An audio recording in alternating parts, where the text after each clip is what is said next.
Namaku Jamilah, usiaku 28 tahun.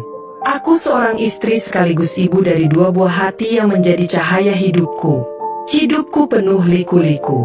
Dahulu, aku dikenal sebagai perempuan yang menarik perhatian banyak lelaki, hingga akhirnya aku dan suamiku, Irfan, menikah tanpa restu orang tua. Kala itu, kami hanya berbekal cinta, menganggap cinta adalah segalanya. Setelah menikah, Irfan membawaku merantau ke Bandung. Di kota itu, kami mencoba membangun hidup bersama. Kami tinggal di sebuah rumah kecil yang sederhana, namun penuh kehangatan. Hidup kami berjalan apa adanya, tapi penuh cinta. Bagi kami, kebersamaan adalah segalanya. Namun, seiring berjalannya waktu, terutama setelah kedua putriku mulai sekolah, hidup semakin berat. Aku harus memutar otak agar keuangan keluarga tetap mencukupi. Sampai suatu hari, kami menghadapi cobaan yang sangat berat. Anak-anakku tidak bisa bersekolah karena kami bahkan tidak punya cukup uang untuk makan. Irfan berusaha mencari pinjaman ke sana kemari, namun tidak ada yang bersedia membantu. Terpaksa, dia meminjam uang dari seorang lintah darat bernama Edio, seorang duda yang hidup sendiri setelah istrinya pergi dengan lelaki lain. Awalnya, pinjaman itu terasa seperti penyelamat. Tak lama setelah itu, Irfan mendapatkan pekerjaan di sebuah proyek bangunan, sehingga kami bisa mencicil utang setiap minggu. Namun, seperti yang sudah diduga, jeratan lintah darat tidak pernah mudah dilepaskan. Meski kami berusaha keras mengelola keuangan, keadaan tetap saja memburuk. Utang lama belum lunas, sementara hidup terus berjalan dengan kebutuhan yang tiada habisnya. Hingga akhirnya, pekerjaan Irfan pun terganggu, dan kami semakin terpuruk dalam tumpukan hutang. Kini, hidupku terasa seperti berjalan di ujung tanduk. Tak ada yang bisa kulakukan selain berdoa. Di saat orang lain membuang makanan, keluargaku hanya bisa makan nasi dengan garam. Tapi aku bersyukur, karena setidaknya kami masih memiliki satu sama lain. Ya Allah, sampai kapan ujian ini akan berakhir? Otakku terlalu lemah untuk mencari solusi. Aku hanya bisa berharap, dengan doa dan kesabaran, Engkau akan menunjukkan jalan keluar. Aku masih ingat dengan jelas hari itu, hari Rabu yang kelam. Kedua anakku tak bisa berangkat sekolah karena aku tak punya uang sepeser pun untuk membayar ongkos ojek. Aku hanya bisa duduk termenung di rumah, sementara pikiranku berkelana, mencari secercah harapan. Namun, sore itu, sebuah kejutan datang.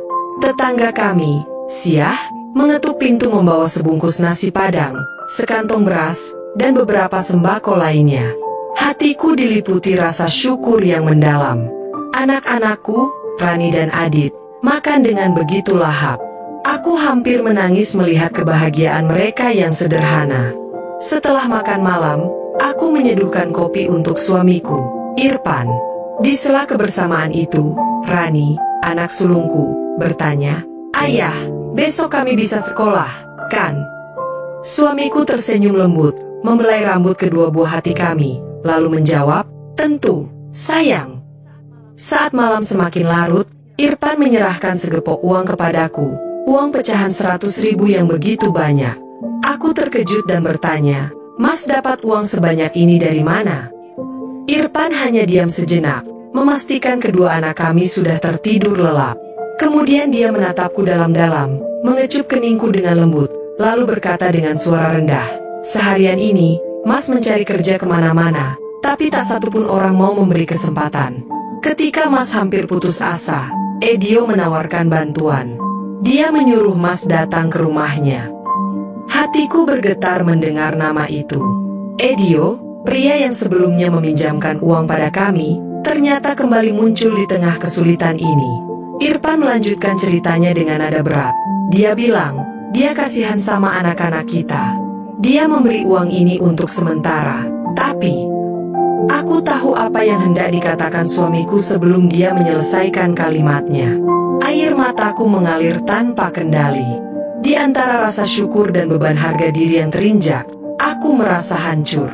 Suamiku mendekapku erat dari belakang, mencoba menghiburku, namun rasanya pelukan itu tetap tak mampu menyembunyikan kepedihan kami berdua. Namaku Jamilah, dan kisah ini mungkin akan terasa getir bagi siapapun yang membacanya. Suatu pagi, seperti biasa, aku sedang menyiram bunga di halaman rumah. Suara suamiku, Irfan, memanggilku dari dalam. "Bikinin kopi 2, yah." Aku menurut, menyeduh 2 gelas kopi manis dan menyajikannya di meja. "Silakan, Mas," kataku dengan nada sopan kepada Edio, tamu yang sudah cukup akrab di rumah ini. "Terima kasih, Bu Jamilah," jawabnya dengan santai. Aku langsung beranjak ke kamar setelah itu, meninggalkan mereka berbincang di ruang tamu. Duduk di atas pembaringan, pikiranku berkecamuk. Haruskah aku menerima semua ini? Jika ku tolak, bagaimana kami bisa melunasi hutang yang sudah menjerat? Namun, jika ku terima, harga diriku akan semakin jatuh ke titik terendah. Di balik dinding kamar, samar-samar aku mendengar suara mereka berbincang serius, hingga akhirnya suamiku masuk ke kamar dengan ekspresi tak terbaca. "Mas keluar dulu," katanya singkat, sambil menutup pintu kamar di belakangnya. Aku tetap tertunduk di atas ranjang, merasa sesak. Beberapa saat kemudian, Mas Edio masuk. Dia menatapku dengan pandangan yang sulit diartikan, lalu mendekat dan duduk di tepi ranjang. "Jamilah, aku tahu kamu merasa sulit menerima ini," katanya perlahan, sambil menyelipkan beberapa lembar uang di bawah bantal. "Tapi aku hanya ingin membantu." Kata-katanya terdengar penuh maksud. Hatiku bercampur aduk, antara hina, takut, dan lega. Mungkin ini adalah jalan keluar sementara dari kesulitan kami. "Mas, nanti kita perlu bicara lebih serius, terutama soal suamiku," bisikku, mencoba mengendalikan situasi.